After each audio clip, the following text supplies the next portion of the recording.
tem que ver hoje, Matheus. Tá. Você vai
Bom dia, pessoal.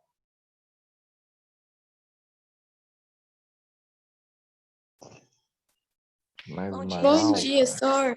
Bom dia. Um pouquinho frio hoje, mas tá bom também.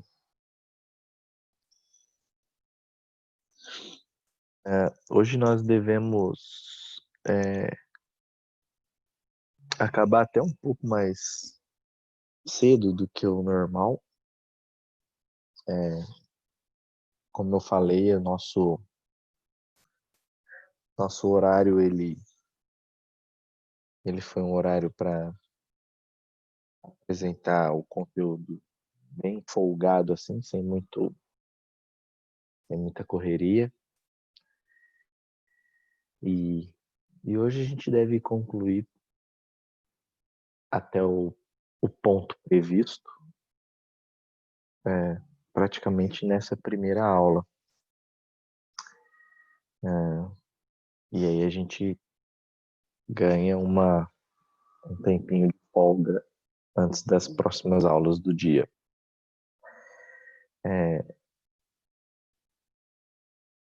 Então, depois a gente apesar da lista dessa semana ela ainda ser de ondas, só para fechar esse assunto, a aula de hoje a gente começa ótica. Se eu não me engano, já estamos no módulo 7. A gente concluiu na semana passada o módulo 6. Deixei aquelas perguntinhas lá para vocês com relação a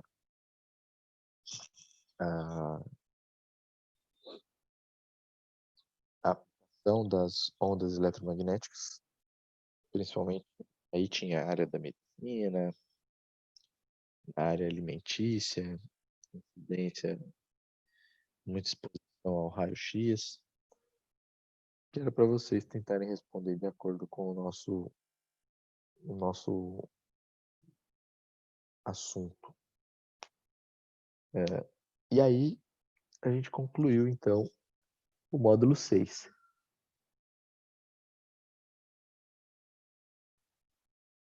Estejam com o livro aí em mãos, que a gente vai hoje partir para o módulo 7. Eu também vou abrir aqui o livro que até agora eu ainda não abri.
Quem é Laís? Tem alguma Laís na sala? Você vai tomar Ai, café? Sor, é que é a irmã do João. Do João Vitor? É, porque a irmã dele também usa o Zoom. Aí, às vezes, quando ele vai entrar, fica com o nome de Laís. Ah, então é isso. Vai ficar com o nome de Laís agora.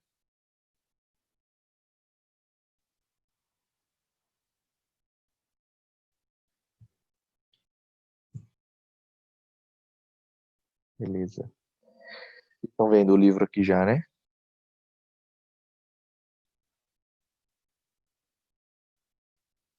Bom, vamos lá então. Passamos então do módulo 6, que ele era uma introdução a ondas.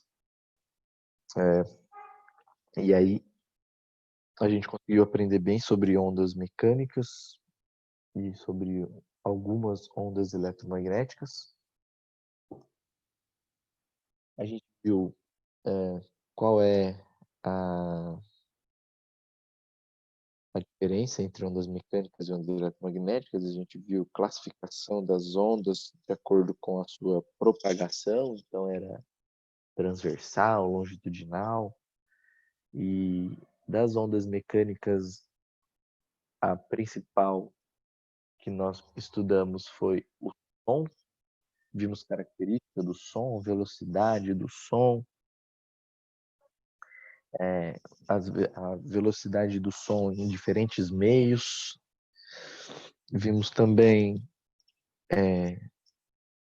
que para animais diferentes a gente poderia ter um som diferente, né? Na verdade, com percepção de algumas frequências que outros animais não têm, inclusive nós. E também o nosso sistema auditivo. Nosso sistema auditivo. Inclusive, estudando as partes internas do nosso olho. E aí, passamos para a onda eletromagnética. Nós vimos vários tipos de onda eletromagnética dentro daquele espectro que a gente estudou. Vimos algumas classificações, como quais ondas são ionizantes, quais ondas são consideradas não ionizantes. Vimos a relação entre comprimento de onda e frequência para essas ondas eletromagnéticas e um pouquinho de como cada onda dessa nos interage ao longo do nosso dia. Vimos que algumas delas é necessário um aparelho, algum instrumento mais tecnológico, como para a gente interagir com outras radiações, como ondas de rádio ou raio-x. A gente precisa de celular ou de um aparelho de ondas de rádio que sintoniza o rádio, né? Ou algum outro aparelho para o raio-x, para emissão de raio-x. Mas tem uma frequência específica que nós interagimos com uma parte do nosso corpo.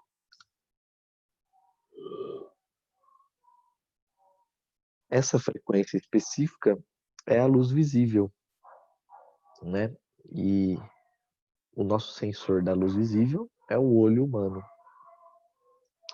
Então, nós temos esse capítulo 7, o módulo 7 específico, para falar somente dessa frequência que é a luz visível. Então, se você parar para pensar, a ótica ela é uma sequência do estudo de ondas, porque agora a gente vai falar de uma das frequências específicas daquele espectro, que é a parte visível, né? E aí é isso que nos introduz ao módulo 7. Porém, agora a gente vai lidar da luz visível não como uma questão ondulatória, né? E alguns fenômenos da ondulatória nós não falaremos muito, como polarização ou difração dessa onda, que seria um estudo mais da ótica física, como está dividido aqui o nosso assunto em dois tópicos dentro da ótica, né? Ótica física e ótica geométrica. Então nós não estudaremos a luz como uma onda, né?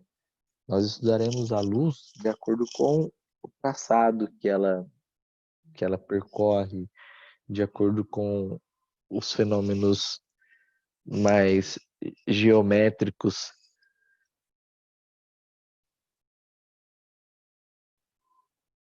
como reflexão, refração, sistemas ópticos como os espelhos, as lentes, mas principalmente a nossa função aqui é compreender como que se dá a formação da imagem. Então, todo esse estudo, ele fica dentro da própria ótica geométrica. Por que chama ótica geométrica, né? Bom, além desses motivos que eu já falei, vai ter alguma situação aí que a gente vai precisar de fazer uma análise geométrica, alguma semelhança entre triângulo, alguma parte angular aí, que na hora que o raio incide numa superfície, você vai ver que a gente precisa analisar a questão angular. E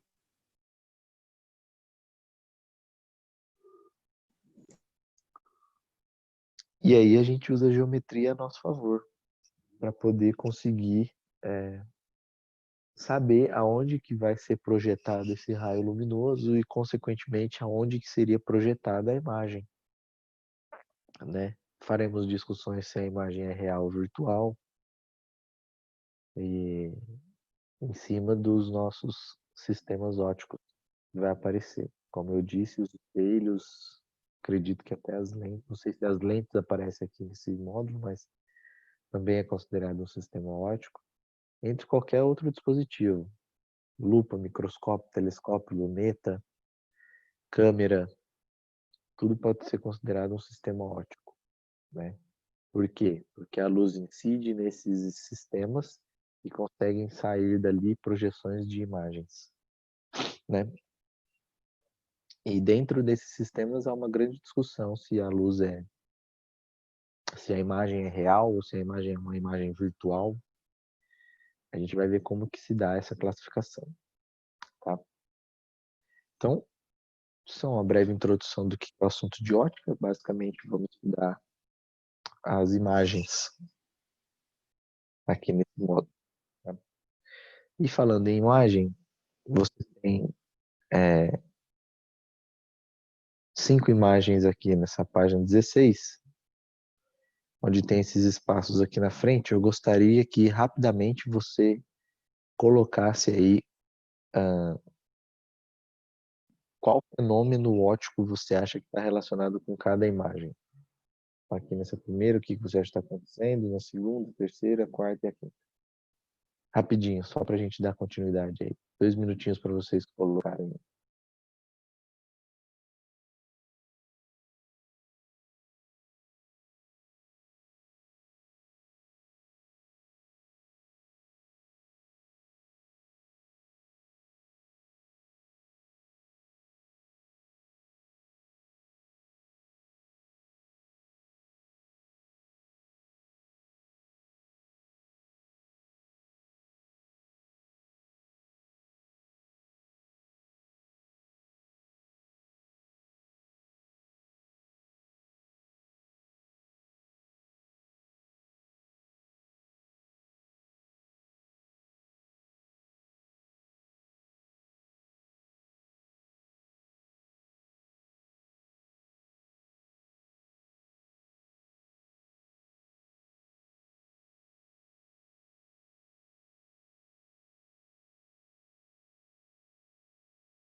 E aí, foi?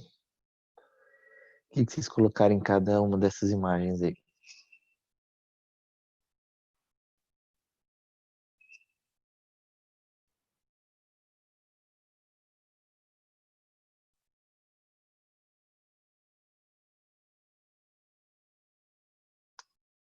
Tem alguém aí do outro lado ou só logins e nomes? Eu tô aqui, que eu não sei muito se tá certo o que eu coloquei, mas eu coloquei, tipo, sombra, reflexo, reflexo de novo, arco-íris e reflexo. Então eu não sei se tá certo. Na verdade, você tem que ter. O que você colocou é exatamente o que está acontecendo em cada imagem, né? Agora, o que você escreveu são os fenômenos, assim, o que você está conseguindo enxergar. Agora, você consegue, dentro da ótica, lógico que é algo que você não, não vai saber o nome dos conceitos, né? Mas, por exemplo, na figura 3 que é o gato, aí ele parece aparentemente estar na frente de um espelho. Ao invés de você colocar reflexo, que é a projeção da imagem, você pode colocar o nome do fenômeno, que é reflexão. Entendeu? Agora, compara o 3 com o 5. O 5 também é reflexão, não é? Só que tem algum motivo daquele espelho ser redondo? Não te intrigou por que esse espelho é diferente? Ele é redondo pra conseguir mudar a direção dele dependendo de onde você tá olhando, né? É mais ou menos, né? A angulação, qualquer espelho você consegue fazer uma projeção do campo visual, assim, né? Você consegue deixar ele numa posição onde você consiga mudar a direção, mas não só ele não só muda a direção, tem mais uma outra coisinha aí também. Você percebe que a imagem nele é um pouco pequena, né? De acordo com o espelho normal. Vamos supor, se fosse um espelho que a gente chama espelho plano, igual o do gato, você pode ver que a imagem, ó, é totalmente simétrica ao gato. Tamanho, cor, as dimensões, posição. Agora, essa daqui, ela traz uma imagem reduzida. Porque olha o tamanhozinho da imagem que você tem aqui, parece uma casa. Obviamente que a casa não é desse tamanhozinho na imagem, né? Então ele é um espelho que ele diminui a imagem, consequentemente ele aumenta o campo visual. E aí, por isso que ele é um espelho que geralmente fica em portões de garagem, escada de ônibus, outras escadas externas, para você conseguir ver uma imagem mais ampla. Ela parece um tamanho menor, mas em compensação você aumenta a região que você está enxergando. Então ela tem uma projeção um pouquinho diferente. A gente vai ver. E o arco-íris, hein? Como é que forma o arco-íris? Ah, é o sol passando na chuva. Beleza, mas como assim o sol passando na chuva? Ou seria a chuva passando no sol? O complicado é que você faz isso, é difícil achar a resposta. Não é? Mas eu tô falando, mas você vê que assim, são perguntas que eu faço de coisas que a gente já viu, acha que conhece, mas na verdade não sabe nem como que acontece. E, e quando se trata assim de ciência, a gente tem que ser um pouco mais curioso para as coisas, né? Tipo, não só acontece o fenômeno, beleza, ok. Não, mas se pergunte, pô, por que está acontecendo isso? Não acontece outra coisa, né? E aí você começa a buscar o funcionamento dessas coisas. O certo, o arco-íris é porque a luz é desviada, né? A luz do sol, não é um negócio desse. Esse desvio, ele chama dispersão, porque assim, a gente acabou de ver no módulo anterior que tem a luz visível naquele desenho daquele espectro e a gente viu que tem várias cores, né? Vou até voltar na imagem anterior aqui do espectro, ó, para ver se aqui, ó. E aí o que que a gente pode observar? Que aqui essa luz visível é a luz branca que vem do sol, né? Na verdade ela pega até um pouquinho mais, ela vem um pouco de infravermelho e ultravioleta. Então toda essa frequência aqui vem no sol. Como você pode ver, tem uma ordem específica das cores, ó. O vermelho, ele vem antes laranja, que vem antes do amarelo. E vem exatamente nessa ordem. Essa ordem nunca vai ser invertida. Por quê? Porque o vermelho tem uma frequência diferente do violeta, assim como é diferente do amarelo, diferente do verde. Cada cor dessa aqui que você está vendo tem uma frequência de oscilação, né, de vibração. E quando a luz passa por um sistema como a gota da chuva, ele vai sofrer uma refração, né, que é outro fenômeno que nós vamos estudar mais para frente. E aí, por conta de cada cor ter uma frequência diferente, ela vai sofrer um desvio, só que as cores não vão desviar igualmente, vai desviar cada uma de acordo com a sua frequência. Ou seja, o vermelho desvia um pouco menos, o laranja desvia um pouco mais, o amarelo desvia mais ainda, o azul, violeta desvia mais ainda. Ou seja, ela está se dividindo, né, de acordo com o desvio. E aí, de um lado você tem a entrada da luz branca, só que na hora que sai da gota de chuva, ela sai dividida nas frequências coloridas, porque ela desviou e cada cor desvia com uma intensidade, né, do desvio. E aí é assim que a gente consegue ver as cores do arco-íris, que se você voltar aqui, vai ter mais ou menos essa mesma ordem das cores, ó. O vermelho é sempre em cima, porque ele desvia menos. O violeta sempre vai estar embaixo, porque ele desvia mais. No caso do arco-íris, até que é um fenômeno assim, de repente você tá chovendo, aí tá uma chuva com um pouco de sol, né? Claro, a luz do sol tem que passar pela chuva para você poder enxergar o fenômeno, mas vai depender muito da posição também, né? Às vezes você tá num lugar na cidade que, dependendo da inclinação do sol para você, você enxerga o arco-íris. O teu colega tá lá no outro bairro e não, tem arco-íris não, aqui tá normal. Mas é porque depende da inclinação, né? Não é só, tem chuva e sol, vai ter arco-íris. Não, depende da posição. Às vezes você vê mais, você vê menos o arco-íris. Às vezes aparece arco-íris sem chuva, tá?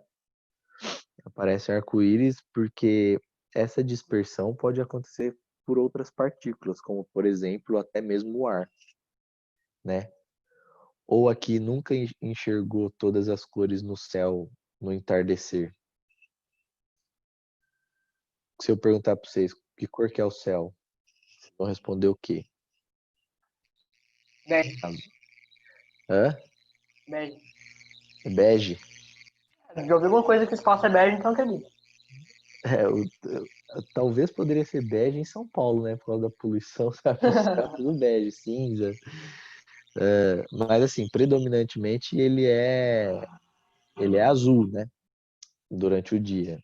Até aqui na imagem aqui aparece um predominantemente azul aqui.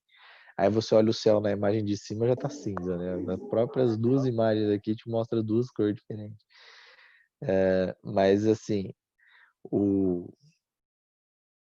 por que que o céu a gente vê predominantemente azul? Na verdade, o céu passa por todas as cores. Você analisar de manhã, bem de manhãzinha, no nascer do sol, ele é um azul escuro que ele começa a clarear e ele pega tons próximo do amarelo. Dependendo da posição do horário do dia, tem um horáriozinho específico que ele é até um pouquinho esverdeado, assim, no amanhecer. E aí ele fica a maior parte do dia nessa coloração azul, porque pela inclinação que nós temos vindo a luz do sol vindo e entrando na nossa atmosfera, vai acontecer essa dispersão. Só que a frequência que a gente mais vai enxergar é o azul, na maior parte do dia.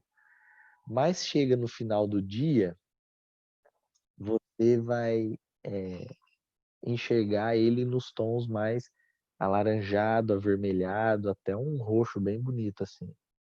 E tem um momento do dia no final do dia mesmo, no entardecer, que se você olhar no céu, você vai ver praticamente todas as cores, nessa ordem. Vermelho, alaranjado, amarelo, um pouco verde, azul e tal. Então, na verdade, que cor que é o céu? O céu não tem cor nenhuma. O céu tem a cor de acordo com a luz que está incidindo no céu. Bom, se você analisar o céu como se fosse a nossa atmosfera, ele não tem cor nenhuma, porque é uma camada de ar. Tem gente que acredita que o céu é o espaço, né? Porque olha para o céu, vê as estrelas, então lá é o céu. Bom, então se você achar que o espaço é o céu, então na verdade é um breu total, uma escuridão, é um preto. Então é muito vago essa pergunta, né? Que cor que é o céu? Ah, o céu é azul. O céu é azul, depende. De dia é azul, de noite é preto. Pronto. Então o céu pode ser de qualquer jeito. Cada um tem seu céu aí. Bom, e só para fechar aqui a primeira imagem, que é a sombra, é porque nós analisamos a projeção da luz em linha reta sempre, né? E a luz não consegue fazer um desvio, né? Então a sombra é exatamente a região onde você está bloqueando a passagem da luz. E aí quando você bloqueia, a luz que passa em volta de você, ela não desvia para iluminar aquela região. Ela passa em linha reta. Então você tem exatamente o formato da sombra é a silhueta daquilo que está bloqueando a luz. Né? Se fosse uma árvore, a gente olha na sombra, vê uma árvore. Se for um animal, você olha na sombra, vê o animal. Se for uma pessoa, você olha a sombra, é uma pessoa. Porque a luz tem uma projeção em linha reta e aí a sombra nada mais é do que exatamente aquilo que está bloqueando a passagem da luz. Tá? Beleza. Então, conceitos discutidos aqui no início, e a gente vai ver que para chegar nessa parte da formação das imagens, a gente precisa de alguns conceitos básicos, né? Que nós vamos analisar a partir de agora.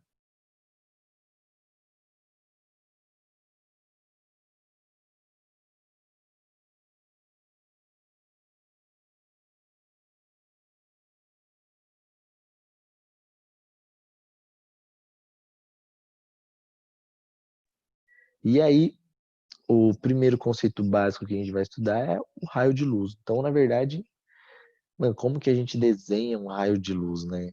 Para a gente explicar aqui para vocês no papel, tem sala mesmo. Então, a gente vai usar uma, a gente vai usar uma representação que o raio de luz para nós vai ser um segmento orientado, que a gente fala. Que é um segmento orientado? É uma reta, mas é uma reta que tem uma seta no meio, assim, ó.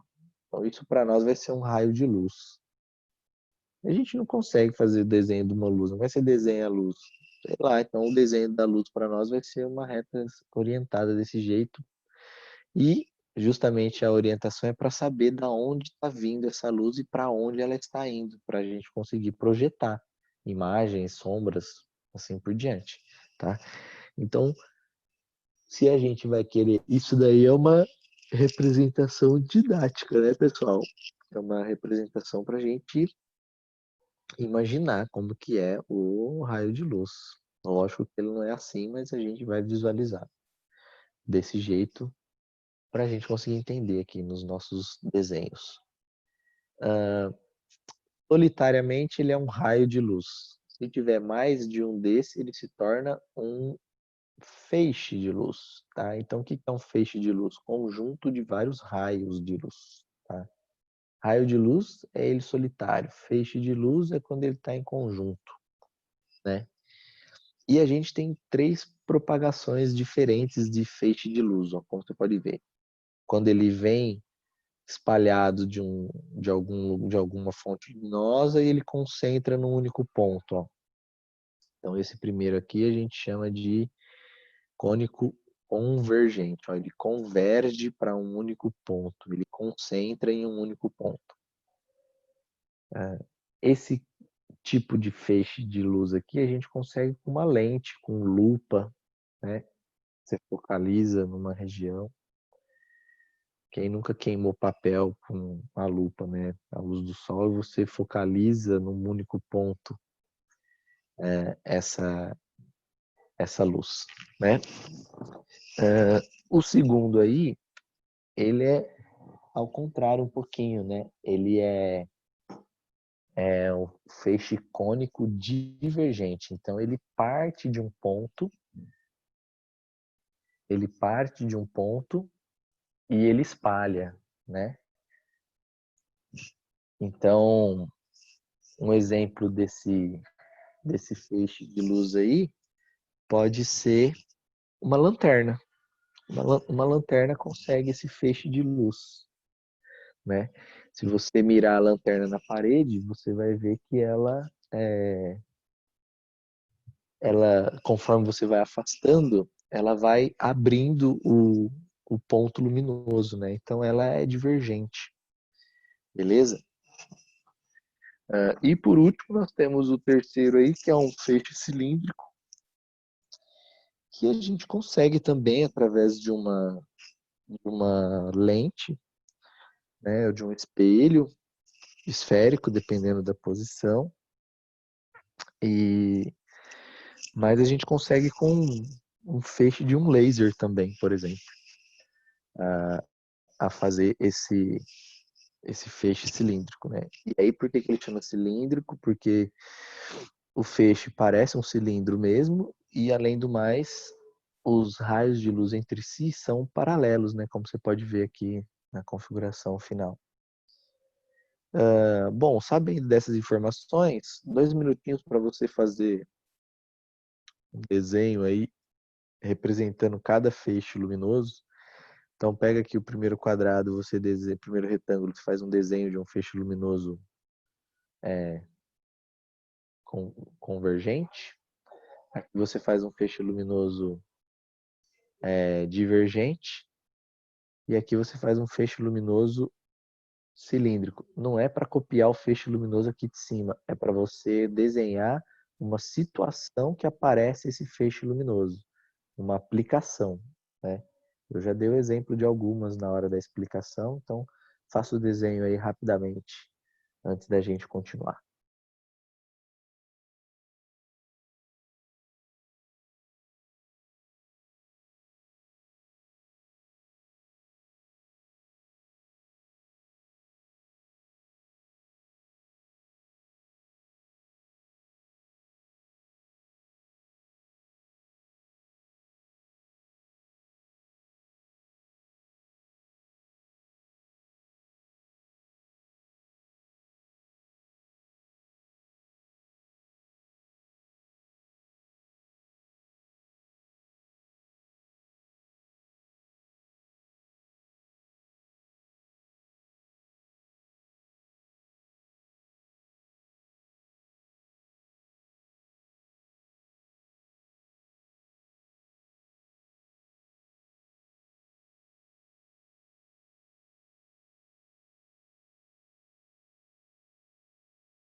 Desenharei, meus queridos.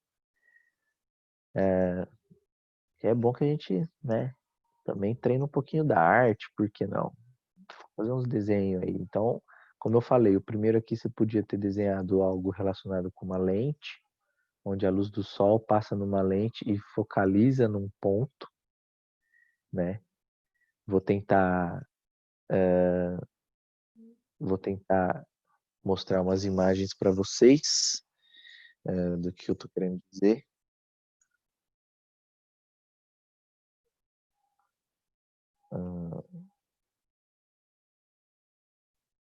Eu criei uma imagem, mas não uma imagem esquemática, eu criei uma imagem real mesmo.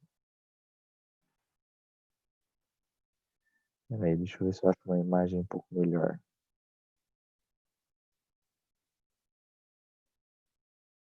Ó, aqui nós temos uma imagem real, isso, essa imagem que eu quero.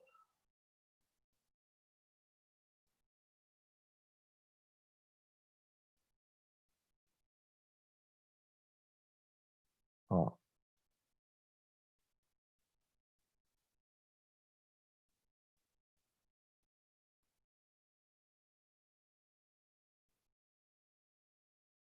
aqui, ó. Isso é um feixe de luz convergente, ó, tá vendo? A gente tem a luz incidindo aqui, paralelo, como você pode ver, e ela aqui passando pela lente, ela converge num único ponto, ó. Feixe de luz convergente, né? Assim como nós temos o feixe de luz convergente, nós temos o feixe de luz divergente. Eu vou tentar achar, eu achei aqui um esqueminha já, mas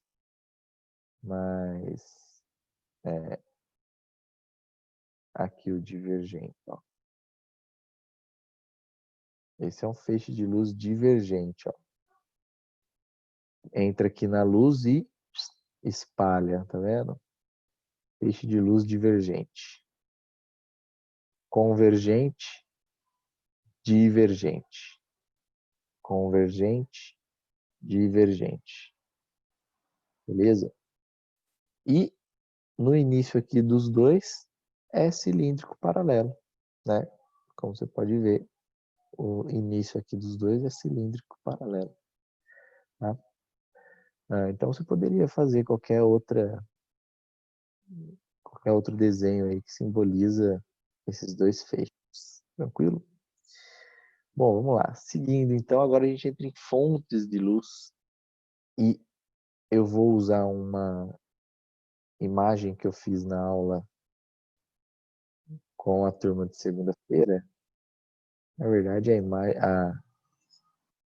imagem já está produzida aqui, fica mais fácil de eu conseguir explicar para vocês. Ó. Nós dividimos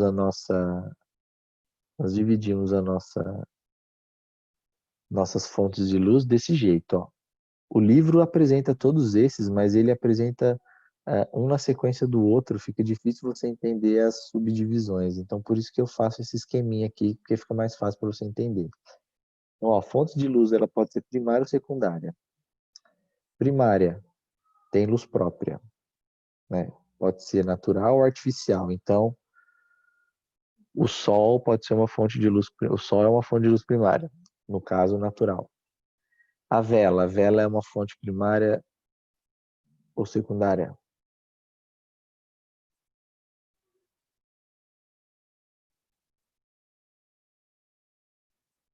Cri, cri. Secundária? A vela é secundária, boa. A chama da vela é primária. A lâmpada. A lâmpada também é secundária. Não, se bem que. Não, é secundária. Se estiver apagada é secundária. Se estiver aceso, Faz sentido. é primária. Então, assim, se tem luz própria, é primário. Se não, é secundário. E a lua? A lua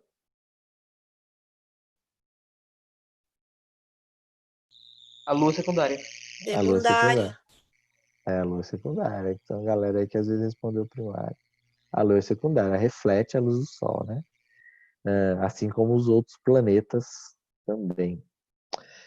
Então, tem luz própria primária. Tá? Todo o resto é secundário, se não tem luz própria. Então, e aí a fonte secundária ela reflete de uma fonte primária, né? para a gente poder enxergar. Então, como é que você enxerga a cadeira que está aí na sua sala? A luz está vindo de algum lugar, bate na cadeira, pelo fenômeno de reflexão, ela traz essa informação para o seu olho. Então, todo objeto que é toda fonte secundária de luz, ela na verdade ela reflete a luz para você poder enxergar. Senão você não enxerga. E aí é tudo que nós podemos ver que não tem luz, né? Cadeira, mesa, armário, sofá, parede, cortina, Sir, sei lá. Oi. mas então, não sei se isso se aplica aqui também, mas você tá vendo o objeto teoricamente no passado, porque se a luz tá batendo nele, tem um tempo dela sair do objeto e refletir até o seu olho. Então, a luz tem um tempinho, então você tá vendo o objeto no passado ou não? Sim, mas como a velocidade da luz é muito rápida, né? Aham. Então é meio que quase instantâneo Ah, essa não, sim, sim, observação. mas para objetos mais distantes, teoricamente, você tá vendo uma estrela, por exemplo. Sim, para objetos mais distantes, com certeza. Se tratando, mas aí já nós estamos falando de distâncias astronômicas já, né? Aí, com certeza, você está olhando sempre para o passado. Por Uhum. exemplo, até a gente faz uma brincadeira quando fala de astronomia, que é o tipo, nunca ofereça o céu para sua amada, né? À noite, ou a estrela, né? Porque o céu que a gente vê à noite, na verdade, ele é de 3 anos atrás, em média. Então, justamente por causa disso, porque a gente tem uma visão do passado. Então, o céu, na verdade, de 2020, nós vamos enxergar ele em 2023. O céu que nós estamos vendo hoje é um céu de 2017, porque é mais ou menos o tempo que as luzes dessas estrelas, pela distância que elas estão de nós, elas demoram a chegar até aqui. Então, na verdade, a luz que nós estamos vendo atualmente dessas estrelas é uma luz que lá da sua origem ela saiu há 3 anos atrás, entendeu? Então sempre uma visão do passado. Se você pensar em termos disso, que a imagem é uma emissão de luz, já que você citou esse exemplo de olhar para o passado, tudo que acontece aqui na Terra, de repente, pode também refletir imagens para o espaço, né? Por exemplo, se você pega um fenômeno que aconteceu aqui na Terra há milhares e milhares de anos, que foi a, a incidência do asteroide, o meteoro, que acabou dizimando a vida dos dinossauros aqui, né? É o que diz a história e a ciência. Então, imagino eu que tenha sido uma explosão muito grande, um brilho muito forte, porque foi um impacto entre a Terra e esse astro, e deve ter causado uma luminosidade muito intensa. E aí, essa luminosidade, esse brilho, viajou aí no espaço, né? Se a gente considerar que o espaço ainda ele segue numa expansão, já pensou se existisse uma máquina veloz o suficiente para levar a gente até alcançar essa luminosidade aí dessa explosão? A gente conseguiria ver a extinção dos dinossauros, velho, ao vivo. Ao vivo não, né? Mas acontecendo pela luminosidade que ela proporcionou.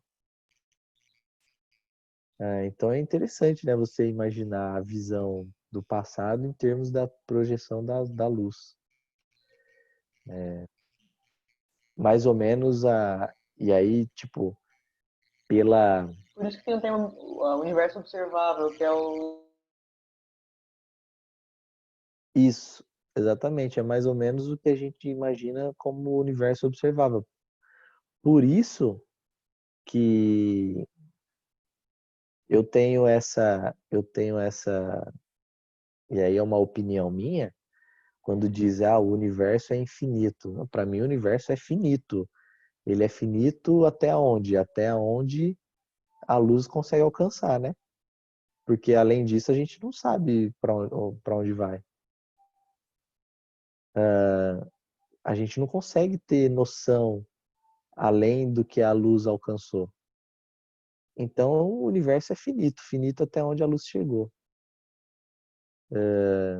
Além disso, nem a luz não conseguiu chegar ainda. Pode ser que exista alguma coisa? Pode. Pode ser que a gente chegue até numa barreira também? Pode. Por que não, né? De repente tem algum limite aí que na hora que a luz bater lá vai parar de... Tipo uma parede, né? Sei lá, um globo, uma esfera. Mas é muita viagem, né? Na maionese, mas são teorias. Bom, voltando aqui para nossa visão mais simplória, nós temos uma outra divisão aqui para a fonte de luz primária, que é se ela é incandescente ou luminescente. Aí tem a ver com a temperatura, né? Fontes de temperatura muito alta, incandescente.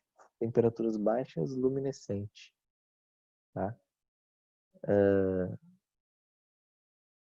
Dentro da luminescente, a gente ainda tem uma outra subdivisão, que é se é fluorescente ou fosforescente. Tá?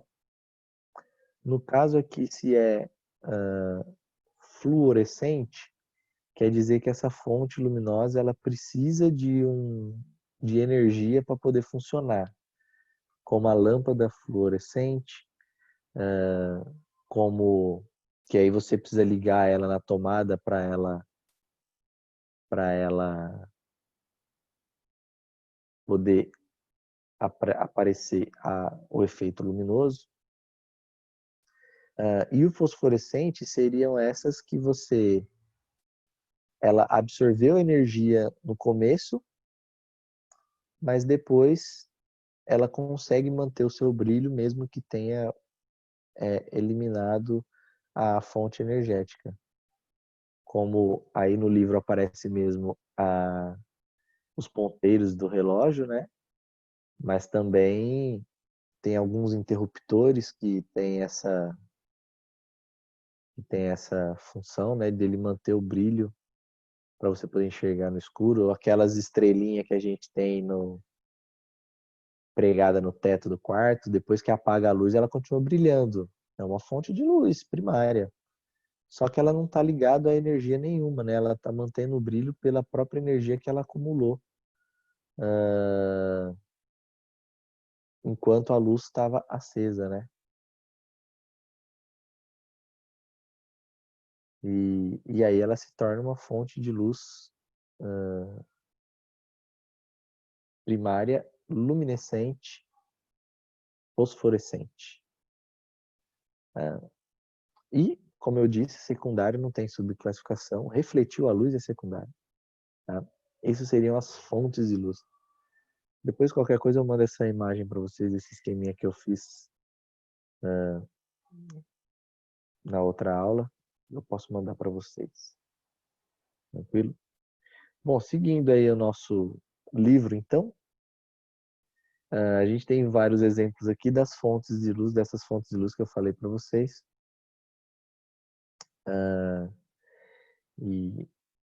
E aí aqui, ó, veja que ele passa as fontes de luz, ó, em forma de texto, então é difícil a gente enxergar aquela sequência de divisão, né?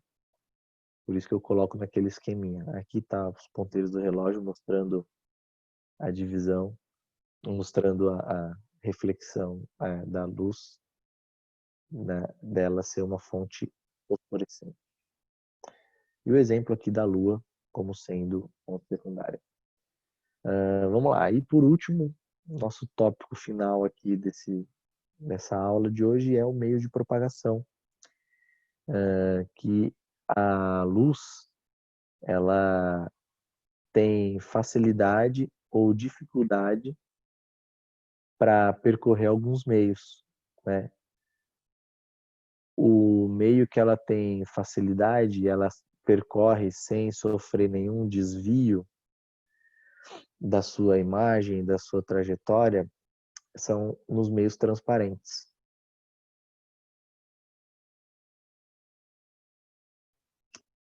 Os meios que ela aparece uma dificuldade, apresenta uma dificuldade parcial, né? A gente classifica como translúcido. E quando ela não atravessa de jeito nenhum, é opaco. Como a gente pode ver aqui nas imagens. Ó. Se você pegar esse meio transparente aqui, o primeiro, você consegue ver perfeitamente o que tem através desse meio vidro transparente do outro lado. Então, você vê a imagem bem definida, formato, cor, os traços bem alinhados. Agora, no meio translúcido, ele já tem uma distorção na imagem. Ó. Você consegue ver a silhueta, você vê que o formato, porém os traços não são bem definidos. De repente pode até alterar um pouco a cor, mas ele já tem uma imagem distorcida. O terceiro aqui, que é opaco, você não vê nada. Então ele bloqueia totalmente a luz. Passagem total da luz, translúcido. Passagem parcial da luz, passagem total da luz, transparente. Passagem parcial da luz, translúcido. Bloqueio total da luz, opaco, tá? Não só a gente faz essa classificação de acordo com a passagem da luz, como também de acordo com a nitidez da imagem. E aí é óbvio que no meio transparente a luz se apresenta mais nítida, então, de acordo com a nitidez da imagem, a gente tem a classificação desse jeito. Então, a imagem sendo mais nítida, ela vai passando pelo meio mais transparente, né? É lógico que a gente tem meios que podem ser intermediários aqui, né? Às vezes aparecer, ele não é nem ele é translúcido e transparente ao mesmo tempo. Mas você tem que ver qual dos dois meios ele mais se destaca. Talvez ele é mais transparente do que translúcido. Então você tem que definir ele em algum desses três, né? Tem algumas coisas que pode ser classificado intermediário aqui, mas é difícil a gente ter uma classificação intermediária. Tenta sempre colocar em um desses três, né? Para poder fazer com que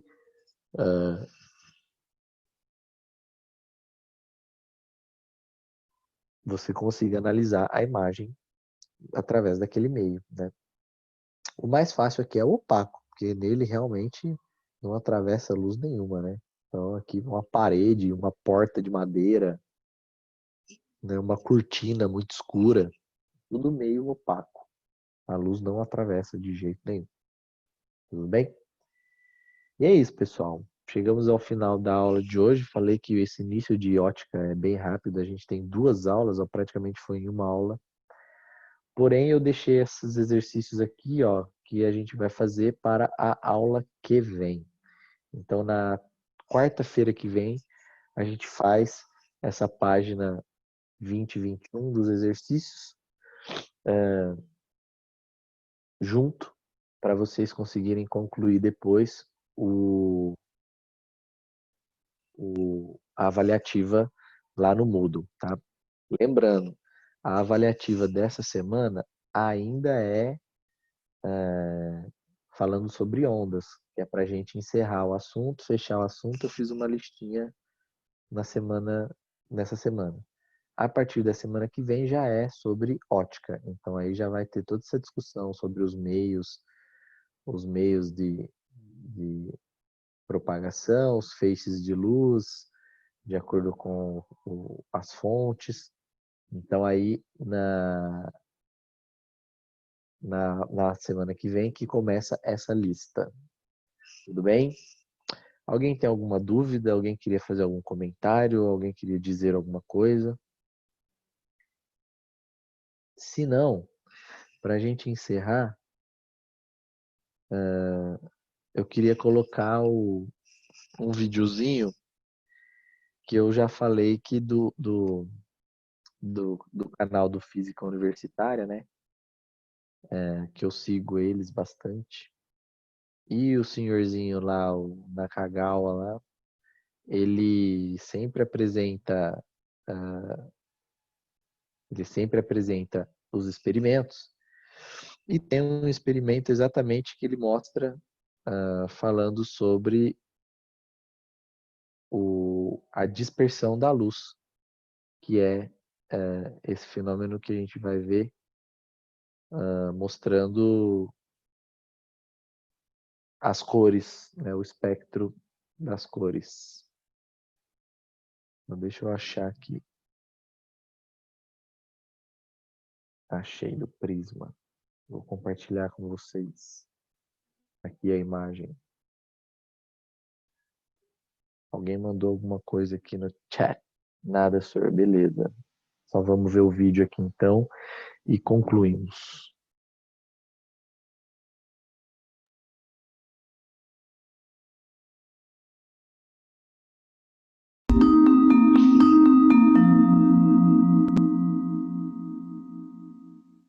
Neste experimento usaremos uma fonte de luz com uma lâmpada com filamento reto, um prisma de vidro sobre um suporte, uma lente convergente, uma folha branca de papel sulfite e um anteparo de madeira.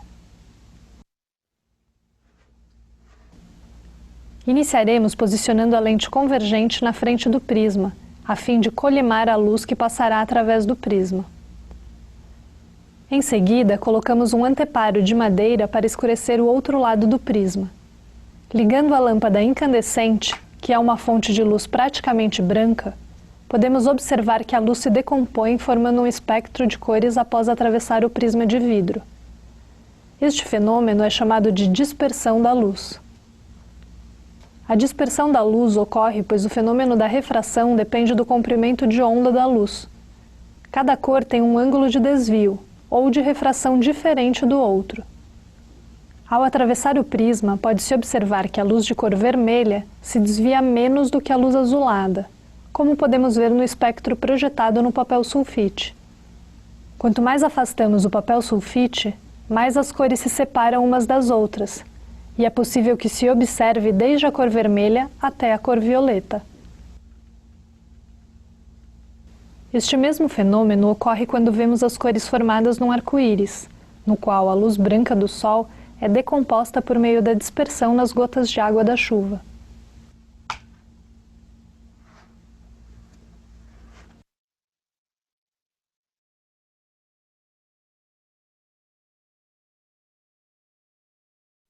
Legal. Esse é o primeiro experimento só para a gente ver o que estava acontecendo, que era a dispersão da luz. E aí, ao longo do assunto aqui de ótica, sempre vai ter um videozinho assim experimental que dá para mostrar, para a gente apresentar. Bom, então, cada aula a gente vai mostrar um vídeo diferente com algum fenômeno que esteja acontecendo. Beleza, senhoras e senhores? Então, se ninguém tem mais nenhuma dúvida, nenhuma constatação, o, o- o programado para hoje se encerra por aqui. Lembra de fazer a avaliativa lá, apesar de ser de ondas, mas conclui ela. E voltamos na semana que vem, nesse mesmo horário. Beleza, pessoal? Abraço a todos e até semana que vem.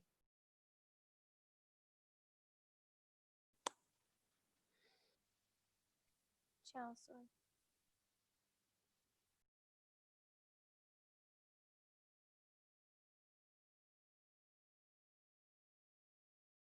Falou, senhor. Tchau, tchau.